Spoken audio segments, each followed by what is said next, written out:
Bom, turminha, então retomando a nossa segunda aula de hoje, falando sobre tratamento de água e estação de tratamento de água, conhecido pela sigla de ETA. Muitas indústrias têm essa estação de tratamento de água particular, especialmente na indústria alimentícia, para produção, não só a produção, mas para garantir que a água que eles utilizam, na indústria de bebidas, de outros alimentos, ela seja uma água de extrema qualidade, que é a exigência de muitas indústrias multinacionais que produzem alimentos e bebidas. Antes da gente continuar a nossa aula aqui, eu preciso perguntar a vocês, especialmente os alunos que nos acompanham exclusivamente pelo AVA, sobre o trabalho de ciências e de história. Se alguém de vocês ainda não entregou, não está em nenhum grupo, vocês, os alunos que nos acompanham exclusivamente pelo AVA, manifestem-se aqui no chat. A professora Valéria estará acompanhando vocês, ela está acompanhando vocês aqui, já esteve na aula 91, está agora também na aula 92.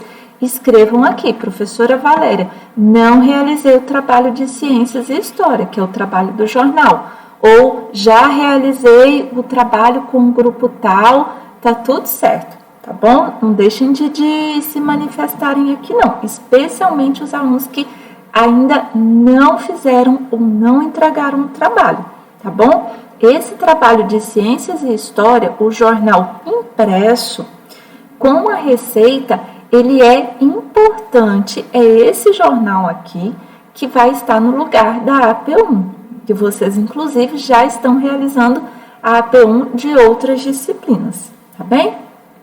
Então vamos lá. Bom, importância da água, recapitulando, a água participa de uma série de transformações químicas que ocorrem no corpo dos seres vivos. De maneira especial para nós seres humanos, nós dependemos da água, tanto para a realização dessas funções do nosso corpo, mas também para uma série de atividades no nosso dia a dia. A essa hora, 3 da tarde, de uma segunda-feira, a gente já utilizou água, fora a água de beber, nós já utilizamos água para fazer o nosso almoço, lavar as louças do almoço, as louças do café da manhã. Nós já utilizamos águas para escovar os nossos dentes pelo menos 2 vezes quando nós acordamos ali depois do café da manhã ou agora depois do almoço. Enfim, a água ela é de extrema importância e necessidade para a nossa sobrevivência. Bom, mas de onde vem a água que chega às nossas casas? Vocês acreditam que algumas pessoas mais novas, um pouquinho desapercebidas ali, um pouco desatentas, elas chegam a pensar, olha só, que a água vem da torneira, Inclusive, tem uma charge, depois a gente vai falar com vocês dela, por exemplo, que o Cascão chega lá, da turma da Mônica, falando com a mãe dele assim, mãe, descobri, que a água ela não vem da torneira, não é só abrir ali a torneira, pá, sai água, Não, a água ela é um recurso natural finito, que se a gente não utilizar corretamente, pode acabar. Então, a água que nós usamos, ela vem de mananciais, são corpos d'água, lagos, rios, represas, lençóis de água subterrânea, que vocês até já estudaram em geografia, já falamos um pouquinho aqui também em ciências. Essa água ela é levada por canais, tubulações, chamados de adutoras, até as estações de tratamento de água, porque nós já vimos lá na aula anterior que a água precisa sim ser tratada. Antigamente, quando não tinha essas estações de tratamento de água, esses recursos, a água, existia ali os romanos. Olha só que interessante, de novo, o conteúdo de ciências está conversando ali com história. Os aquedutos romanos são canais que lá os romanos, muito tempo antes aí de Cristo, construíram para ser canais que transportam e distribuem a água de nascentes ou rios para as cidades. Muitas civilizações aí antigas, né, especialmente os romanos, eles construíram esses aquedutos para conduzir a água. E antigamente, esses aquedutos, olha como está mostrando aqui, ó, retirava lá a água da fonte, então aí dos rios, né, mares, alguns lençóis aí, e vinham, ó, passava aqui e levava até as casas. E olha que curiosidade, importante. Aliás, importante um pouquinho assim, poxa,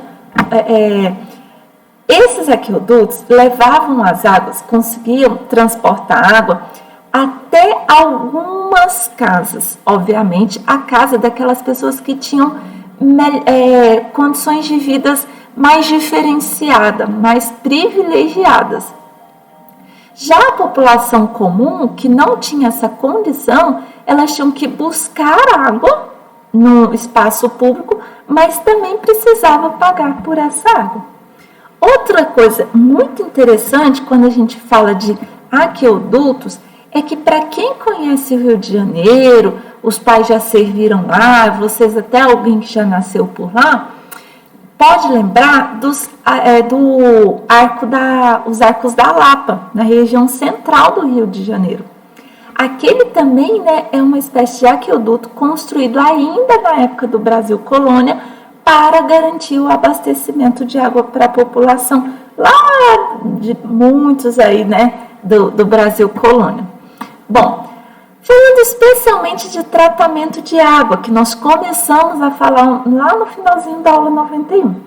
O tratamento de água ele é importante porque ele vai eliminar as impurezas, as sujidades, galhos, excesso de terra, outras partículas e especialmente micro-organismos que estão presentes na água e que são e podem ser muito prejudiciais à nossa saúde. Depois do tratamento, a água é conduzida para grandes reservatórios, que são aquelas caixas d'água gigantes, enormes, em algumas cidades construídas de um material ali de concreto, uma armação de ferro. Em outras, né, são assim grandões construídos em material ali tipo um metal, para esses reservatórios para armazenar a água que foi tratada e posteriormente ser distribuída às nossas casas. Bom, olha só, essa aqui é a imagem de uma estação de tratamento de água, conhecida pela sigla ETA. Né? Então, nesses tanques aqui, ó, a água chega, vinda lá dos rios, ali do reservatório, lençol freático, e ela vai passar nesses tanques pelo tratamento. Então, mais ou menos acontece assim, ó. Quer ver? A água vem da represa aqui, olha mais aí para o lado esquerdo. Ela passa, vem por esses canais aqui, essa tubulação que nós chamamos de adutora de captação. Chega no primeiro tanque, aquela água suja, mesmo que aparentemente esteja limpa, mas é uma água ainda não potável. Nesse primeiro tanque é acrescido sulfato de alumínio, cal e cloro. Aí ela vai passar por um processo de floculação, onde as sujidades vão se grudar ali nesses materiais, nessas substâncias, sulfato de alumínio, no cal ali, o cloro, e depois por um processo de decantação. Então a sujeira, tudo aquilo que é impureza, ela vai lá para o fundo desse tanque e a parte de cima vai ter uma água mais limpa. Ela cai nesse outro tanque aqui, ó, nesse quarto tanque, né, onde vai acontecer o processo de filtração. Então, nós vamos ter lá camadas de carvão ativado, areia, cascalho, porque essas três camadas aqui, desses três materiais, se ainda restar alguma substância, alguma sujidade, vão ficar presa em uma dessas três fases aqui, desses três materiais, e lá para o finalzinho vem a água que já foi filtrada, ou no carvão ativado, ou pela areia, ou pelo cascalho. Essa água filtrada vem para esse reservatório de água. Aí é crescido cloro e flúor, né? Cloro para garantir que a água esteja livre de bactérias, outros micro-organismos. Flúor para garantir a saúde dos nossos ossos ali dentro também. E ela vem para o reservatório de água, aonde vai para uma outra tubulação aqui, chamada também como adutora, para esse reservatório elevado, que é o que eu estou falando aí para vocês, essa caixa d'água que a gente vê em muitas cidades, depois para a rede de distribuição e chega até as nossas casas. É um processo longo, um processo trabalhoso, né, que precisa, se acontece algum vazamento aqui, poxa, está se perdendo água tratada, água potável, né? E assim, por que nós precisamos cuidar da água? Porque a água aqui dessa fonte da represa, ela é finita. Se não chove, se acontece qualquer problema ali no abastecimento dessa represa, a gente pode ter sim falta de água aqui nas nossas casas.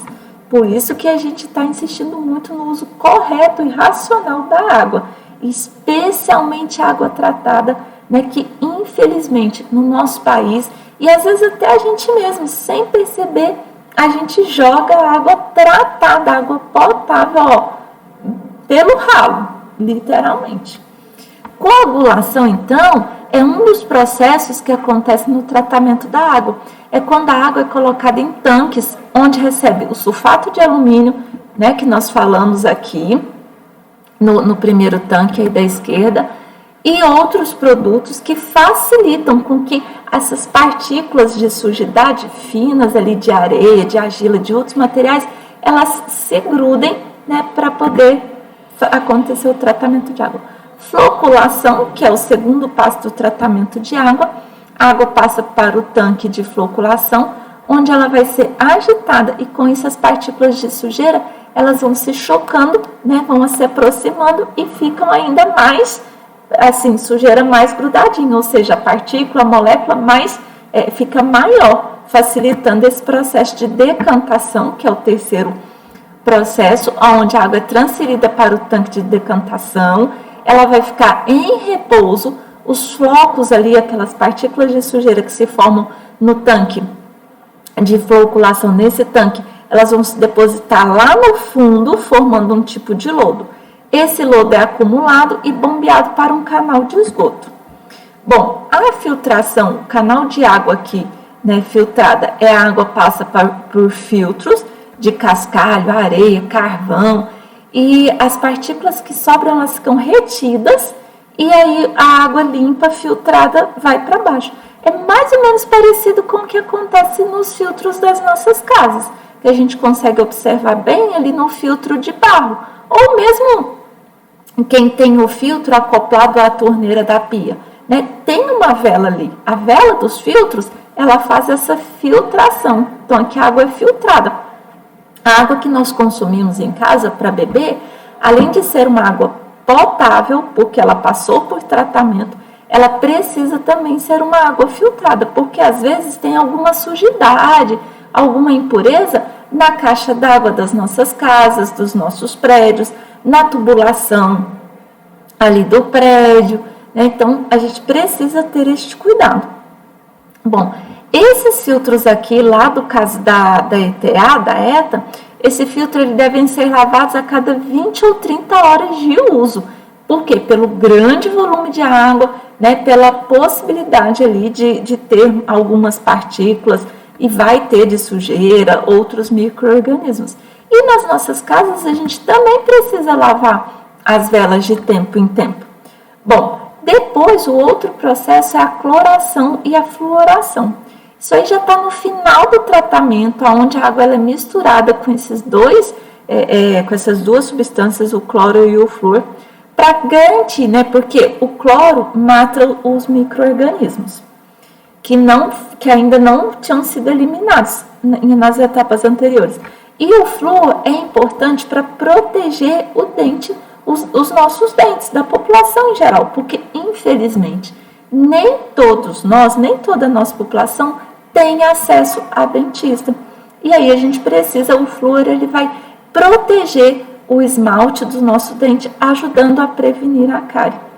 Né? Novamente, aquela imagem que nós mostramos lá no início do tratamento de água.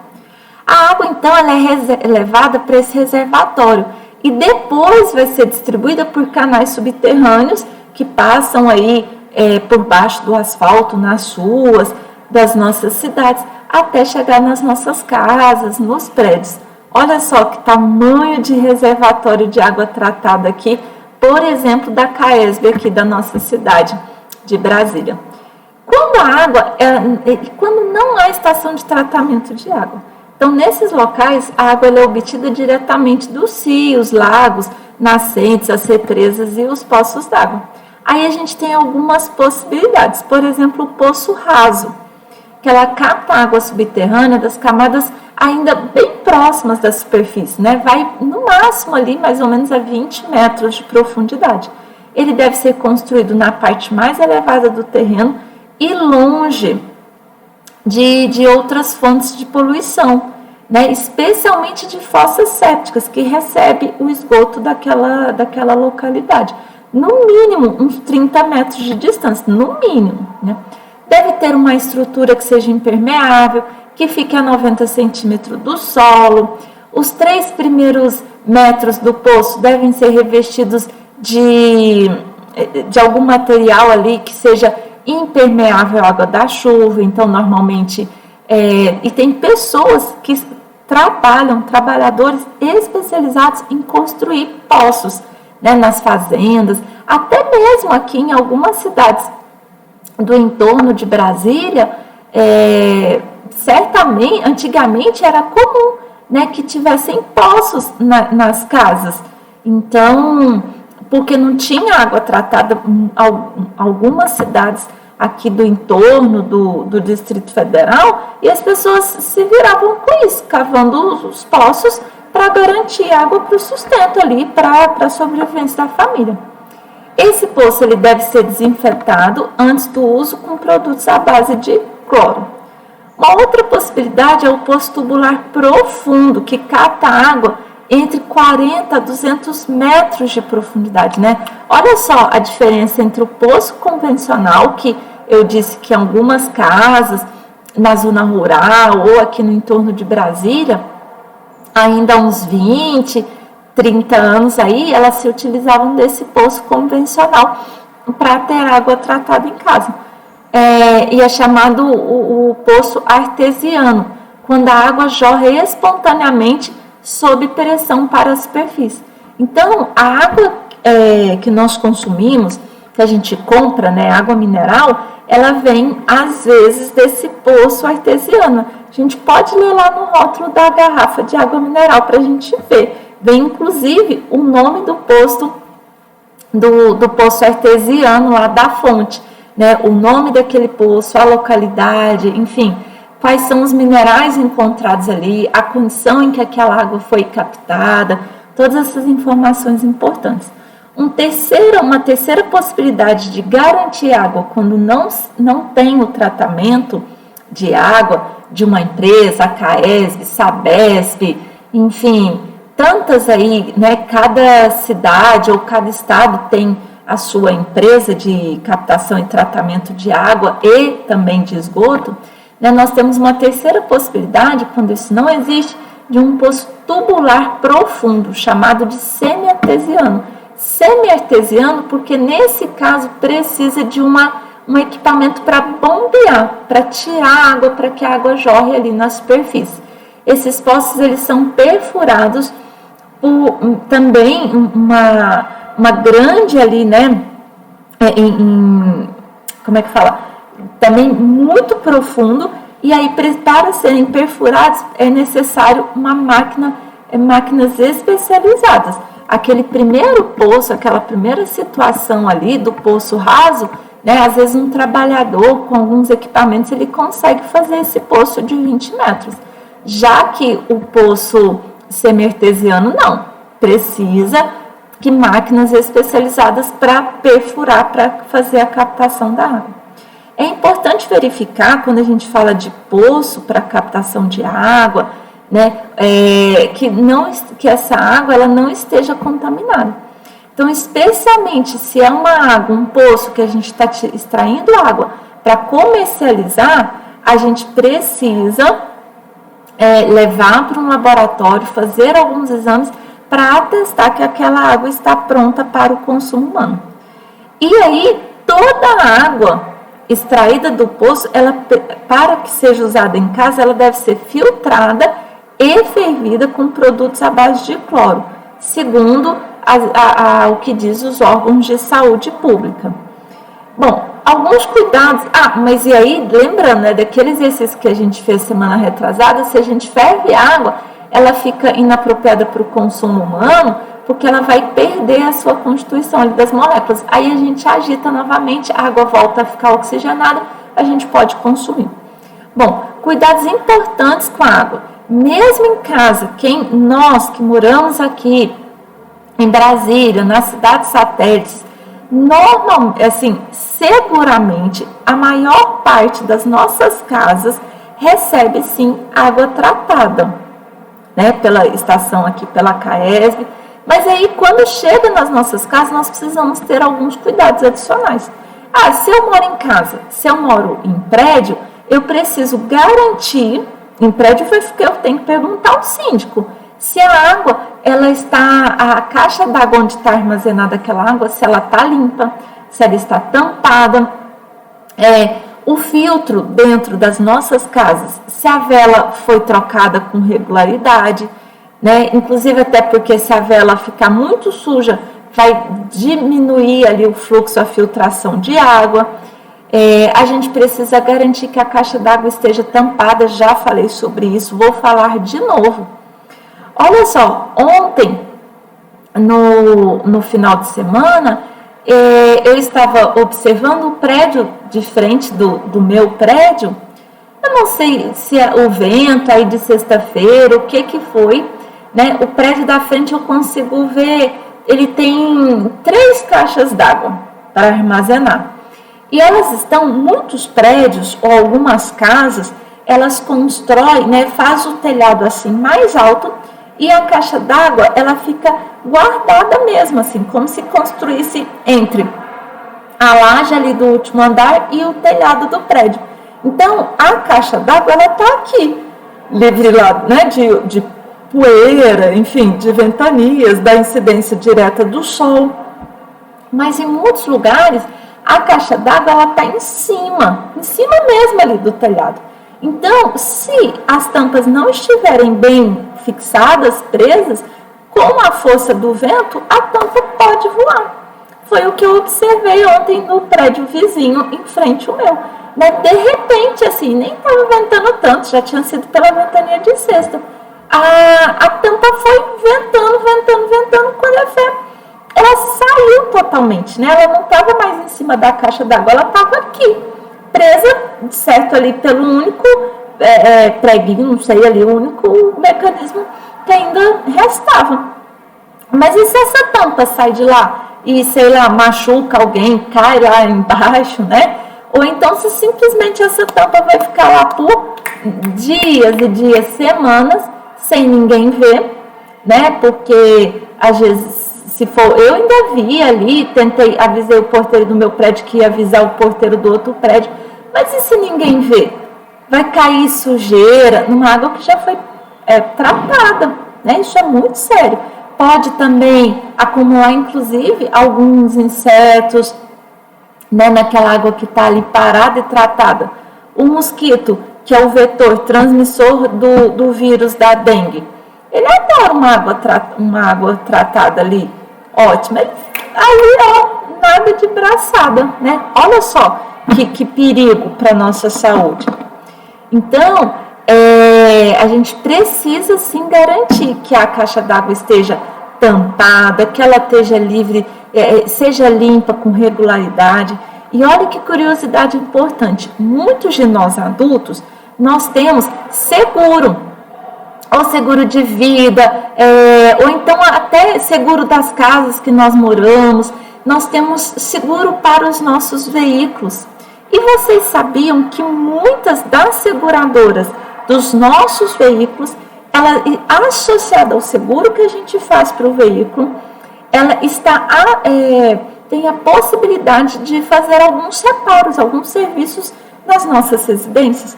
Inclusive, o serviço de manutenção da caixa d'água, né, de limpeza da caixa d'água. Então, eu já morei em casa, por exemplo, e a gente chamava todos os anos o pessoal da seguradora para fazer, né, do seguro do carro, que era uma possibilidade que a nossa seguradora oferecia, para fazer a manutenção, a limpeza da caixa d'água. Não é importante, um recurso ali, uma possibilidade que a gente tinha, que não iria nos onerar em nada, para a gente garantir a nossa saúde ali das pessoas que moravam na minha casa, certo? Bom, e aí, dentro de casa, então agora a gente está falando daquilo que realmente nós podemos fazer. Se a gente mora em casa, se a gente mora em prédio, enfim, não importa. Se a gente está passeando na praia, se a gente vai visitar a casa de alguém, né? Nós temos filtros domésticos para filtrar a água, especialmente a água que a gente vai beber, que nós vamos cozinhar os alimentos. E às vezes, dependendo da localidade em que a gente mora, tem cidades do país, né, que o tratamento de água é tão precário que, inclusive, as pessoas recomendam-se usar água tratada e filtrada para o consumo, para beber, para cozinhar ali os alimentos e, às vezes, até para os cuidados de higiene com alguma pessoa que tem uma condição de vida ali mais, sei lá, um bebezinho, um idoso. Então, são os filtros. Esses filtros, eles conseguem reter odor, né, tirar ali um cheirinho de cloro, às vezes que tem estação de tratamento de água que utiliza muito cloro. Então, a pessoa sente, essa água aqui está mesmo tratada com gosto de cloro. Né? É importante, então, que, inclusive, em algumas casas, além da filtração, em algumas cidades, a água precisa ser fervida ou adicionada ali de um produto à base de cloro, porque a água daquela cidade, né, ou é muito poluída, ou o tratamento público não é muito garantido, enfim, tem condições muito difíceis, né? Bom, antes de tratar a água com cloro é importante filtrá-la sempre, para remover alguns micro-organismos, ovos de parasitas, né? Depois dessa fervura ali, o recipiente com água ele deve ficar coberto, porque a gente ferve, aí deixa ela aberto, vai sujar a água de novo, né, gente? E depois colocar aí hipoclorito de sódio a cada, essa proporção que está dizendo aí, 2 gotas para cada litro de água, para garantir que a água fique limpa para o nosso consumo. Bom, pessoal, então nós falamos, né, da importância da água, de onde vem a água que nós consumimos em casa, falamos de tratamento de água e novamente para encerrar aqui a nossa aula, né, vamos fazer o uso consciente da água. Não é passar necessidade, ficar lá com aquela coisa, não vou lavar roupa ou só vou tomar, sei lá, meio banho sendo que eu preciso. Não é isso, né? É usar de maneira corretamente. Verificar se tem algum vazamento em casa e corrigir esse vazamento. Novamente, tem algumas seguradoras do seguro das nossas casas, o seguro dos veículos, que oferecem esse serviço de pequenos reparos, se tem uma torneira vazando, não escovar os dentes com a torneira aberta. Gente, eu me recuso a acreditar que ainda hoje, 2021, tem alguém que fica lá escovando, fazendo a barba e a água caindo, né? Que tá lá conversando com o vizinho e a água, assim, toda varrendo ali a sujeira do passeio com água tratada. Não dá. Tá bom, pessoal? Espero que vocês tenham gostado da nossa aula de hoje. Amanhã, terça-feira, a gente continua. Tchau, tchau. Boa tarde. Fiquem todos com Deus.